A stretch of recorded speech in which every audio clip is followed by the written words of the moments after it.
മാസത്തിന്റെ തുടക്കത്തിൽ പിറ കണ്ടു എന്ന് മനസ്സിലായാൽ വിശുദ്ധമായ ഖുർആനിലെ സൂറത്തുൽ മുൽക്ക് പാരായണം ചെയ്യൽ നല്ലതാണ്. അതൊക്കെ ഈ റമദാനിലും ബാധകമാണ്.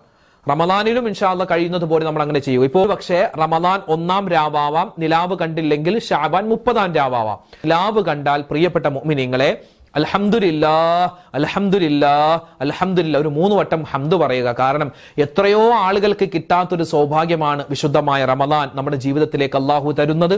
അപ്പൊ ആ ഒരു സ്തുതി നമ്മുടെ മനസ്സിൽ നിന്നുണ്ടാവണം. ഹംദ് പറയണം. ശേഷം അൽഹംദുലില്ലാഹ് അല്ലാഹു അക്ബർ അല്ലാഹുമ്മ അഹില്ലഹു അലൈന എന്ന് തുടങ്ങുന്ന ആ ദുആ പറയുക. സൂറത്തുൽ മുൽക്ക് പറ്റുമെങ്കിൽ ആ സമയത്ത് പാരായണം ചെയ്യാൻ പറ്റുമെങ്കിൽ പാരായണം ചെയ്യുക. പിന്നെ തറാവീഹിനുള്ള ഒരുക്കമായിരിക്കും അല്ലെ. അൽഹംദുലില്ലാഹ് തറാവീഹ് നമസ്കാരത്തിന് വേണ്ടിയുള്ള ഒരുക്കമാണ്.